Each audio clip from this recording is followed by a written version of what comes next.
Subscribe कीजिए exam sir channel को और दबाइए बेल आइकन ताकि आपको मिले वीडियो सबसे पहले। असफलताएं इंसान को तोड़ देती हैं, जीवन की राहों को मोड़ देती हैं, लेकिन जो करते हैं जी जान से प्रयास पूरा, असफलताएं उनका पीछा छोड़ देती हैं। असफलताएं उनका पीछा छोड़ देती हैं। प्यारे विद्यार्थियों, एक बार फिर से आप सभी का स्वागत है आपके अपने चैनल एग्जाम सर पर। तो दोस्तों, गागर में सागर सीरीज का लेक्चर नंबर 19 है। तो समय खराब ना करते हुए शुरू करते हैं lecture number 19। Question number 451, England द्वारा भारत में पहला रेगुलेटिंग एक्ट कब पारित किया गया? तो दोस्तों बताइए, इंग्लैंड द्वारा भारत में पहला रेगुलेटिंग एक्ट कब पारित किया गया? तो इसका राइट आंसर है 1773 ईस्वी में। यह आप सभी को मालूम ही होगा, फर्स्ट रेगुलेटिंग एक्ट 1773 में आया था। क्वेश्चन नंबर 452, रेगुलेटिंग एक्ट 1773 के दौरान पहला गवर्नर कौन था? तो राइट आंसर है वारेन हेस्टिंग्स। कौन था? Warren Hastings. Okay. Question number 453, regulating act 1773 के तहत सर्वोच्च न्यायालय कहां स्थापित किया गया? प्यारे विद्यार्थियों, ऐसे क्वेश्चन चुन चुन के लेकर के आए ना, आपके लिए जी जान से मेहनत करते हैं ताकि आप सफलता की सीढ़ियों को तक पहुंचे, सफलता के शिखर को प्राप्त करें। तो सर्वोच्च न्यायालय कहां स्थापित किया गया रेगुलेटिंग एक्ट 1773 के तहत? तो राइट आंसर है कलकत्ता में, जिसको आजकल हम कोलकाता भी कहते हैं। क्वेश्चन नंबर 454, रेगुलेटिंग एक्ट 1773 के तहत स्थापित सर्वोच्च न्यायालय का पहला न्यायाधीश कौन था? ऐसे ऐसे क्वेश्चन है जहां पर आपको नहीं मिलेंगे ना, वो एग्जाम सर चैनल पर मिल जाएंगे। तो प्यारे विद्यार्थियों, पहला न्यायाधीश था फिलिप हम्पे। कौन था? फिलिप हम्पे। Question number 455, Pitt's India act कब पारित किया गया? पिट्स इंडिया एक्ट, तो राइट आंसर है 1784 ईस्वी में। क्वेश्चन नंबर 456, इंग्लैंड के किस एक्ट द्वारा यह पारित किया गया कि कंपनी द्वारा जीते गए राज्य पर कंपनी की प्रभुसत्ता नहीं रहेगी? आप इस बात को समझ रहे हैं ना कि व्यापार करने कौन आई इंडिया के अंदर? East India company. लेकिन धीरे धीरे ईस्ट इंडिया कंपनी के ऊपर किसने अधिकार करना शुरू कर दिया? इंग्लैंड ने। क्लियर है ना बात यहां पर? तो बताइए कौन सा एक्ट था जिसमें यह कहा गया कि कंपनी द्वारा जीते गए राज्य पर कंपनी की प्रभुसत्ता नहीं रहेगी? तो उस एक्ट का नाम था चार्टर एक्ट 1793 में। Okay. Question number 457, wealth of Nations पुस्तक किसने लिखी? तो राइट आंसर है एडम स्मिथ। नोट कीजिएगा, Adam Smith. Okay. Question number 458, किस चार्टर एक्ट के तहत चीन और चाय को छोड़कर बाकी सब पर कंपनी का अधिकार समाप्त कर दिया गया था? इससे पहले क्या किया कि कंपनी अगर कोई राज्य जीतेगी तो उसके ऊपर कंपनी की प्रभुसत्ता नहीं रहेगी। तो वहां से उन्होंने उसके पेच को कंपनी के कसना शुरू कर दिया था। उसके बाद एक और चार्टर एक्ट आया, उसमें कहा कि चीन और चाय आप देख सकते हो, बाकी सारी चीजें इंग्लैंड खुद देखेगी, कंपनी का कोई अधिकार नहीं रहेगा। तो ये चार्टर एक्ट था 1813। चार्टर एक्ट 1813, कंपनी को चीन और चाय छोड़ करके सब कुछ उससे छीन लिया था। क्वेश्चन नंबर 459, भारत में प्रकाशित होने वाला पहला अखबार कौन सा था? इसको अंडरलाइन करके, हाईलाइट करके वेरी वेरी इंपॉर्टेंट लिख दीजिए कि भारत में पहला अखबार कौन सा प्रकाशित हुआ था। तो प्यारे विद्यार्थियों, इसका नाम था Bengal Gazette. Okay. Question number 460, Bharat में पहला अखबार बंगाल गजट, तो वो प्रकाशित कब हुआ? बताइए, बंगाल गजट का प्रकाशन काल क्या था? सबसे पहले कब प्रकाशित हुआ? तो उसका टाइम था 1760। माफ कीजिएगा, 1780 ईस्वी। 1780। और काफी कुछ लिखता था ये इंग्लैंड के खिलाफ।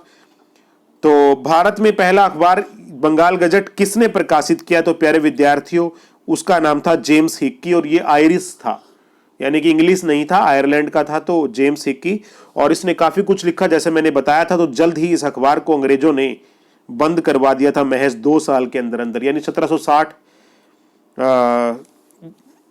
2 साल के अंदर अंदर क्या हो गया था? ये अखबार बंद हो गया था। ओके। 462 क्वेश्चन नंबर, प्रेस पर सेंसरशिप कब और किसने लगाई?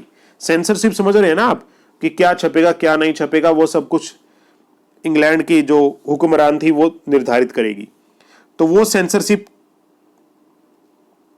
आगे चलते हैं प्यारे बच्चों। सेंसरशिप वो लगाई 1799 में लॉर्ड वेल्जली ने। सेंसरशिप किसने लगाई? 1799 ईस्वी में लॉर्ड वेल्जली ने। नोट कीजिएगा। क्वेश्चन नंबर 463, किसने अखबार छापने के लिए लाइसेंस लेना अनिवार्य कर दिया था कि ऐसा नहीं कि जो मन करे वो अखबार छापना शुरू कर दे, इसके लिए लाइसेंस लेना अनिवार्य होगा। तो उसका नाम था जॉन एडम्स 1823 ईस्वी में। नोट कीजिएगा, जॉन एडम्स 1823 ईस्वी में।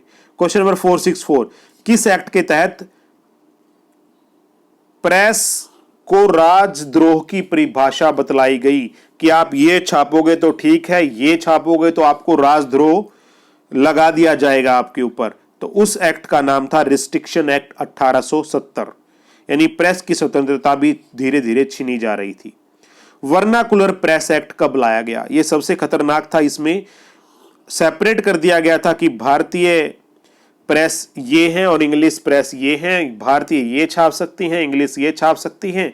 तो वो एक्ट लाया गया था 1878 ईस्वी में। यानी भारतीय प्रेस पर काफी कुछ प्रतिबंध वर्नाकुलर प्रेस एक्ट में लगा दिया गया था। वर्नाकुलर प्रेस एक्ट कौन लेकर के आया? ये वेरी वेरी इंपॉर्टेंट है प्यारे बच्चों, हर बार आया है, अच्छे कंपिटिटिव एग्जाम में तो आता ही आता है। तो उसका नाम था लॉर्ड लीटन। नोट कीजिएगा, Lord Lytton. Question number 467, vernacular press act के तहत किसी भी प्रेस को शुरू करने के लिए कितनी बॉन्ड राशि जमा करानी अनिवार्य की गई थी? कि आप प्रेस खोल रहे हो तो इतनी बॉन्ड राशि आपको जमा करवानी होगी। आपने गलत छापा तो आपका बॉन्ड जब्त, आपकी प्रेस बंद।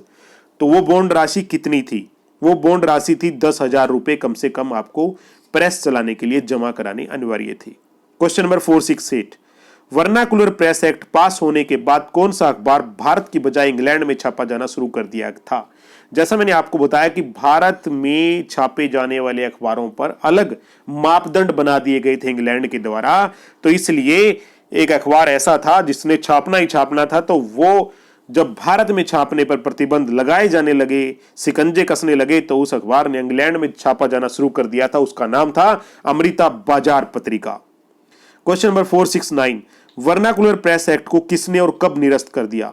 तो जल्द ही इस प्रेस एक्ट को भी खत्म कर दिया गया था लॉर्ड रिपन के द्वारा 1881 ईस्वी में, क्योंकि काफी विद्रोह झेलना पड़ा था वर्नाकुलर प्रेस एक्ट को। तो लॉर्ड रिपन ने 1881 में से निरस्त कर दिया था। क्वेश्चन नंबर 470, बंगाल गजट को सरकार की आलोचना करने पर कब बंद कर दिया था? तो मैंने अभी बताया प्यारे विद्यार्थियों, महज 2 साल के अंदर अंदर 1780 में छपना शुरू हुआ, 1782 में इसको बंद कर दिया गया था। तो बंगाल गजट को 1782 ईस्वी में बंद कर दिया गया था। क्वेश्चन नंबर 471, रिस्ट्रिक्शन एक्ट 1813 के तहत किसे प्रेस में अंग्रेजों के खिलाफ छापने पर राजद्रोह के मामले में गिरफ्तार कर लिया गया था? अभी मैंने आपको बताया था कि रिस्ट्रिक्शन एक्ट 1813 के तहत प्रेस को राजद्रोह की परिभाषा बतलाई गई थी और ऐसा न मानने पर राजद्रोह लगाया जा सकता था। तो पहला राजद्रोह किसके खिलाफ लगाया गया था? उनका नाम था सुंदरनाथ बनर्जी। नोट कीजिएगा, सुंदरनाथ बनर्जी। क्वेश्चन नंबर 472, किस एक्ट के तहत गवर्नर जनरल को कलकत्ता के अलावा बॉम्बे और मद्रास प्रेसिडेंसी की जिम्मेदारी भी दे दी गई थी? यानी गवर्नर जनरल का जो दायरा था वो बढ़ा दिया गया था। कलकत्ता के अलावा वो बॉम्बे और मद्रास प्रेसिडेंसी को भी संभालेगा। उस एक्ट का नाम था पिट्स इंडिया एक्ट 1784। क्वेश्चन नंबर 473, किस प्रेस एक्ट के तहत अखबार के छपने के बाद उसकी एक प्रति को सुरक्षित रखना अनिवार्य कर दिया गया था कि कभी भी आपके प्रति को देखा जा सकता है तो आप एक प्रति अपने पास रखेंगे? उस एक्ट का नाम था press act 1867। Question number 474, Ilbert bill कब पारित हुआ? यह भी बहुत इंपॉर्टेंट है, नोट कीजिएगा। इल्बर्ट बिल पारित हुआ 1883 ईस्वी में। प्यारे बच्चों, मजा आ रहा होगा मुझे लग रहा है आपको। अगर मजा आ रहा है तो अभी प्लीज वीडियो को शेयर कीजिए और अगर चैनल सब्सक्राइब नहीं किया तो प्लीज सब्सक्राइब कर लीजिए। Question number 475, press licensing act 1857 किसने पारित किया? तो दोस्तों यहां पर बात हो रही है प्रेस लाइसेंसिंग एक्ट 1857 की, क्योंकि बहुत सारे एक्ट थे, उनमें से 1857 एक्ट की बात हो रही है। वो एक्ट पारित किया था लॉर्ड कैनिंग ने। तो ये थे आज के टॉप 25 क्वेश्चन। अगर अच्छा लगा तो शेयर कीजिए वीडियो को। आज के लिए इतने, कल फिर मिलते हैं एक और नई वीडियो के साथ। तब तक के लिए बहुत बहुत धन्यवाद। Thank you. जय हिंद, शुभ रात्रि।